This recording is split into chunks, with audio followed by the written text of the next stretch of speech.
All right, everyone, welcome back to part 2 of a 2-part episode. Enjoy. Welcome to the Idaho Business Podcast, the only Idaho podcast focused on providing profits for Idaho people. If you love our state and love small business, you are in the right place.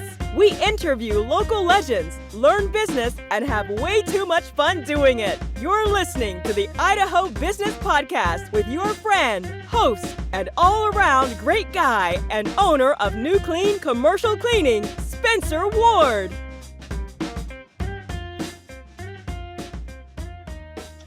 The Idaho Business Podcast is sponsored by Dell's Outdoor Advertising. These guys are an institution when it comes to billboard advertising, traditionally or digital billboard advertising. They are represented from Pocatello all the way to Blackfoot, and they will tell you this is a great way, and I will tell you this is a great way to have top of mind awareness for your clients, your potential clients. There are some great things that still can be accomplished from billboards, even though we're in the Facebook and social media marketing, realms of the world right now. So if you contact Rob and you set up a 3-month deal to be on the billboard, he'll give you your installation for free, or your first month for free. Excuse me. And again, you can go to idahobusinesspodcast.com. Click on their logo, their name, and find their information to get that deal rolling for yourself. And they are fantastic at it. So go see them today. You see a lot of current businesses that are in current office space looking to upgrade or downgrade during this market and trying to take advantage of some of the newer stuff coming on the market, or what's going on there? Yeah, that's a really good question. I think that there was initially when the pandemic started, there was this notion that there were going to be like these amazingly great deals for office space in the state of Idaho, and that maybe they could upgrade, get nicer space or bigger space and find it at a discount. That hasn't really materialized because we haven't had a ton of open space. So I think maybe some of the ideas that folks had about doing that and finding, these great deals that might happen perhaps in the residential world, right? Where you get a little bit of a dip and people are like, oh, there's going to be some great deals. It hasn't really happened as much in the office space in the state of Idaho, just because there's underlying demand, underlying, energy around people migrating to Idaho and relocating to Idaho in the business world. So that hasn't really happened. But at the same time, we've got such a healthy business climate. There's been a lot of people that said, I've outgrown my space. I need to go find some new space, bigger space. And the last thing I'll mention, which is kind of interesting, with material costs being as high as they are, that's a residential thing, and that's a commercial thing. That's across all real estate construction. So it's been a challenge for people to say, I want to upgrade my office right now because the costs to do that are really high. So I'm telling my clients, listen, if you're thinking about doing something with your office, if you're going to upgrade, if you're going to do some tenant improvements to make the space nice or whatever it might be, plan on a longer time period than what you think it's going to be right now. There's just not enough labor out there to do this. And plan on the costs being a lot higher as well. So it's going to take longer, it's going to cost more, and just plan for that. And I think if people have the right expectations, they're able to do some nice stuff to their offices. So I like that. Yeah. You don't see that getting in the way of deals sometimes when you have a deal almost there, but the tenant wants some TIs, tenant improvements done before they move in. Do you see that drawing out deals here and there because of the lack of labor? Yeah. Absolutely. That impacts. I don't know. I think if I sat and thought about it, I could probably come up with 4 or 5 deals over the last 2 or 3 months where that has had a huge impact in terms of people saying, listen, I want to change these or put these walls in here. And we come back, if I'm on the landlord side, we'll come back and say, listen, here's how much that's going to cost, which is higher than any of us expected.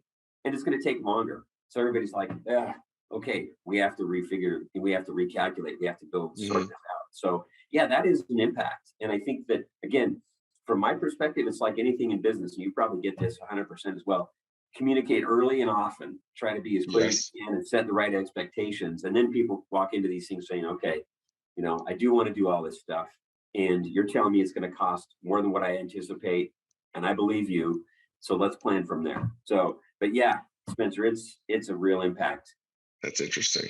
Well, hopefully we can get some of the stuff simmered down a little bit. It'd be nice. So yeah, it would be nice, but I don't know. I mean, you talk to people in the construction business and people in residential, and it's like, yeah, prices for lumber have come down from their peak of, middle of 2021. Prices for lumber have come down, but they're still higher than what they were. And you still have to find framers that can go out and do the work. Yeah. Right? And the cost of those framers go up every time when you go to hire those people too. So that's it's exactly right. Yeah. That's exactly it's right. a ton of labor costs. Yeah. Good time to be in the trades. Yeah. Yeah, for sure. Yep. Okay. Well, last question for the lightning round here. So you've been a landlord, correct? Or, That's right. in the past, or are you currently still a landlord? Yes. Yep. Okay.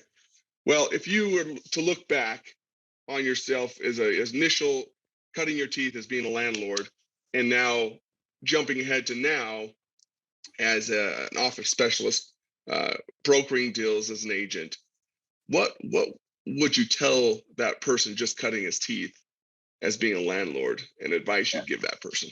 That's an awesome question. And I'll tell you what immediately comes to mind, and that is, and I think I did it a little bit, and I would do it a lot more.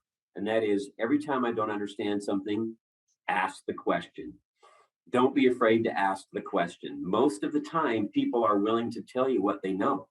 Yep. And if you find somebody who doesn't want to tell you anything, then go find somebody else to work with, right? But Yeah, that's ask right. the question when you don't know something. Just admit it, and there's nothing wrong with that. Yep. So I think that's what I would tell myself, is ask a lot more questions, and I hope that guides me today. Right? If I don't understand something, or if something's not clear, just ask the question and don't let it float out there and hang out there and be ambiguous. Just ask the question, get clarity, and deliver really good, clear messages as well. If it's bad news, just get used to delivering a really bad piece of news, and do it early. Don't wait on it. It's just good business. And Yep. we're talking about business owners here, right? We're talking about business owners. They don't have time to sort of massage these things. Just be really clear, understand the consequences to them, and communicate really clearly with them. So I love that. One thing I say a lot is never assume. I hate when people just assume something's this way or assume something that way, or they've been in their trade, their business for so long that if something new pops up, they're like, I don't want to ask that question because I'll feel dumb because I've been in this business for a while. No, you could be leaving a lot of money on the table if you don't ask that question. That's exactly right. And one thing I learned in my business career is that when something was going on and I had questions, I would ask the question, and then I'd find out later that 10 other people had the same question. So sometimes just being bold enough to admit you don't know will really be helpful for other people as well. So it's so true. Yeah. It's so true. Well, I love it. Okay, well, let's go in the lightning round. All right. Lightning round, we are sponsored by my one of my companies, New Clean Commercial Cleaning. We cover currently from Burley all the way to Rexburg, and we're currently going to be going into Twin this year as well. If you go to the newclean.com, sign up for a janitorial solution huddle call with us, and let us know that you heard about us on the podcast. You'll get 2 of your restrooms in your offices, get your tile and grout cleaned for free, absolutely free. That's the offer with the podcast. Doesn't matter if you sign up with janitorial services or not. That's the offer. That's the value we're going to bring to your office just for being a listener. So let's go forward here. What is one of your favorite books or tools or softwares that you've used in the past or recently that's just been a huge help or a game changer for you? Well, I'll tell you, a book that I read a long time ago, and I've read it 2 or 3 times since, is How to Win Friends and Influence People. There you go. And when you read it, you have to realize this was written almost 100 years ago. So the language is kind of weird, right?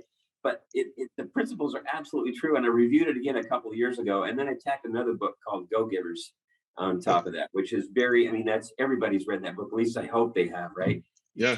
On top of it. And hopefully that gives you a decent idea of how to think about people and approach, your business. You get outside of yourself that way. And I have to remind myself of that all the time. Get outside of yourself and make it about somebody else. And that breeds success. So anyway. I love it. That's great. Well, given your vast business experience, not just in real estate, what would you say was the biggest myth business owners need to know the truth about? Wow, that is a great question. I think maybe one of the biggest myths is that if you have a great product, everything else will take care of itself. And I think having a great product is absolutely critical, but it's only a piece of the experience. Think about going to a restaurant and having a fabulous meal, and the service from the time you walk in to the time you leave is just terrible. You're probably not going to go back for that same great meal again because there's something in your head. And I don't care what you're selling, what you're making. I think that it is all tied together. And so, and the other thing I'll tell you is that attitude starts at the top. That starts with the business owner. And the way the business owner thinks about their customers, every person in the company is going to think about it the same way. So, and they'll treat the customers the same way the business owner does. So I don't know if that's necessarily a myth, but I think you've got to have a really great product and you've got to have a great experience with the people buying that product. You put those two together, I'm telling you, it's unbeatable. I love it. We talk about this a lot on the podcast, and you talk about it starts from the top. We always talk about core values, having core values for your company and really truly living that as the leaders, the managers, the owners of your company, not just as, hey, these are what's on the wall, live by them. No, your employees, your team is seeing you live by that, and showing that through your actions. That's what's going to translate into that better service and everything else. So agreed. I love it. Well, what is one question I should have asked that I didn't? And what's your answer, if there was one? Yeah, you know what? I think maybe I'll end with this, and that is that a lot of times people wonder about what is a brokerage? What does a brokerage do? Why does it matter when I work with a commercial real estate agent? What does that matter about the brokerage? I think first of all, you need to work with somebody that you really know and that you trust and that you like doing business with. So I would say that that's important. And the other part of it is, and I'll tell you that when I decided to join Colliers, some of the things that really appeal to me is, first of all, we've got offices across the entire state. So if I have a client in Idaho Falls who needs help with something, in Pocatello or Twin Falls, or whatever, I've got my colleagues who can help with that. The same thing is national with us.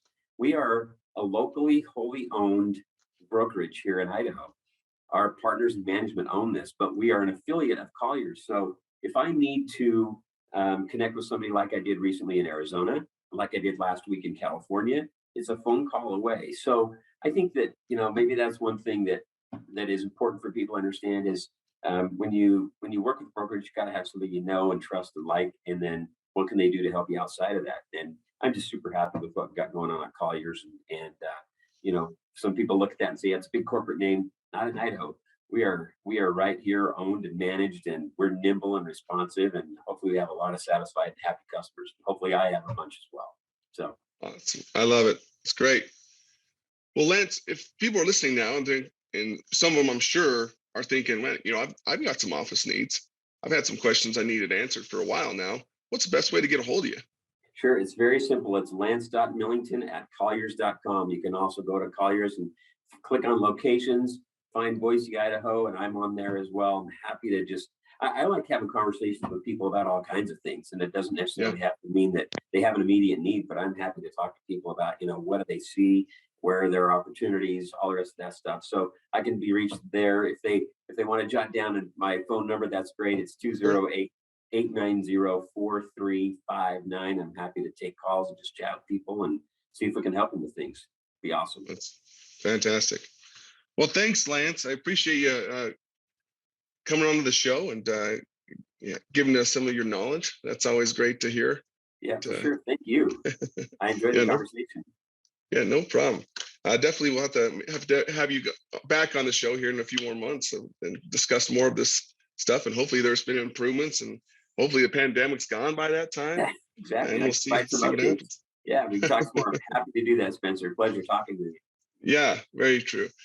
Well, all those who are listening, you've heard it. You've heard the truth today. You've heard some good stuff about the Idaho economy today. Let that liven your spirits. Go out there, like always, dominate your day. Have that attitude of gratitude. Stay away from the negative Nancy's and just go to work and have some fun. So And be happy. That's the big one right there. Be happy. So until next time, thanks again, Lance. And you guys all have another fabulous day. Congratulations on spending a couple of minutes getting a little bit smarter, having some fun, and supporting the Idaho business community. If you're feeling the love, make sure to subscribe, rate, and review on iTunes, Stitcher, or wherever you are.